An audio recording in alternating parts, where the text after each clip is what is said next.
Good afternoon, everybody.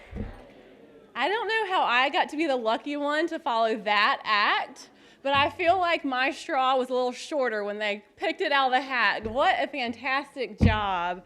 That was amazing. Let's give them another big round of applause. So I am fortunate enough to not just represent myself, but also my 2019 cohort of the Burroughs Wellcome Fund North Carolina Teachers of the Year. We have Doug Price here, who is our Charter School Teacher of the Year. And then we work in close combination with our Principals of the Year, led by Matt Bristow-Smith. And we are proud supporters of the No Kid Hungry initiative in North Carolina, as well as all of the partnerships that this amazing group in here represents. Thank you. Someone still has a clicker. I mean, this morning y'all were all like clicking away. Y'all awake out there? And the North Carolina Teacher of the Year cohort, we believe in feeding our kids, period. Not for academic gains, not because it makes them behave better, not because it makes them arrive to school better, but because when our children come to the table hungry at our schools, we believe it is our job to feed them. In the year 2020, in a state that is known as the Silicon Valley of the East Coast, we have no excuses to not have policies and practices and infrastructures in place to feed our children. Thank you. And I'm here today to talk about a specific type of hunger that I have seen in the last 5 years after moving to Moore County, which is a rural district, after having lived and taught in urban areas my whole life. So I'm going to share with you a very quick story. When I was 16, I lived in the middle of Durham, in the city, and this was before the revitalization period took place. And I grew up in a very working class family, and I was very privileged to never have hunger be an issue in my childhood. But I decided I wanted a job, not because I had to feed myself, but because I wanted a new CD. You know, Mariah Carey had just rolled out the Me and Mariah. Okay, anyways. I digress. But anywho, I decided I wanted to get a job, but I didn't have a car. And across town, there was a new movie theater that had just opened up. And word on the street at my school was they would hire 16-year-olds with no experience. And so I decided that I was going to go get a job at this movie theater. But both of my parents worked, and so I had to figure out the transportation piece. And I lived on a bus line. So I figured out how to ride the city bus to the downtown terminal, and then I would switch over, and an hour and 15 minutes later, I'd be across town, which took a 10-minute drive by car normally. But lo and behold, I could get my job to buy my CDs. Well, fast forward 5 years, and I'm at UNC Chapel Hill.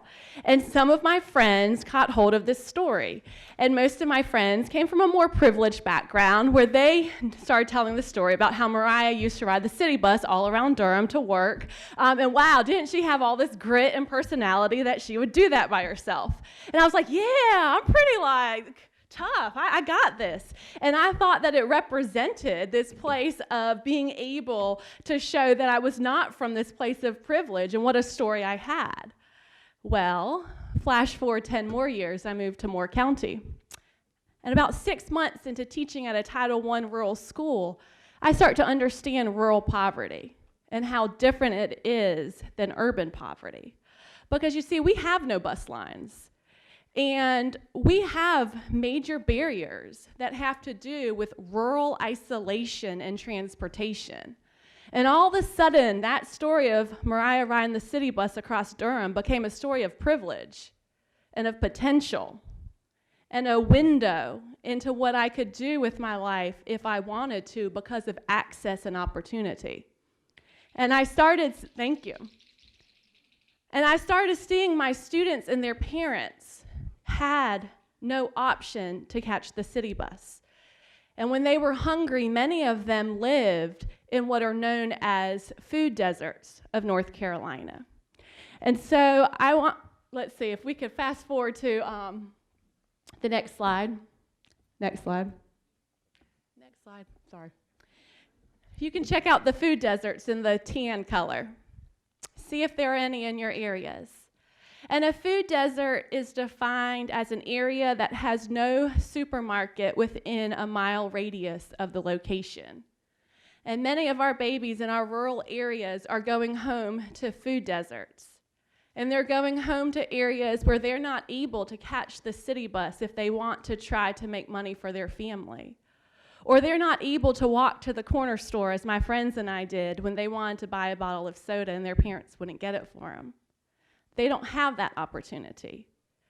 And then furthermore, transportation is not the only barrier, but a lack of social services and infrastructure in our rural communities is a barrier to them being fed. And whereas I pass multiple homeless shelters on my city bus ride across town, they don't have one homeless shelter in their area. And when our students in rural areas are living out of their parents' cars, they don't have the Salvation Armies and the different infrastructures to go get services. Because their rural counties are stuck in an intergenerational cycle of poverty that not only touches individual families, but it touches the whole infrastructure of the community. And so what do these students rely on to eat?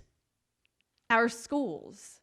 And that becomes the feeding mechanism for our students in the rural areas of North Carolina. And what happens in June when we let out of those schools? All my friends from these areas, think about those students that you can probably name who didn't want the summertime to come, who didn't want the spring break or the Christmas break because they knew what they were going home to. And that is why I am proud to stand up here and segue into our summer meals programs. These summer meals programs that you're about to hear from are the lifelines to many of our rural communities. If you work in one of these areas, I applaud you, I thank you, because your work is a mission field for our rural areas. And as I finish, I would like to end with my last slide, which is a quote from Martin Luther King Jr. Never, never be afraid to do what's right, especially if the well-being of a person or animal is at stake. Society's punishments are small compared to the wounds we inflict on our own souls when we look away.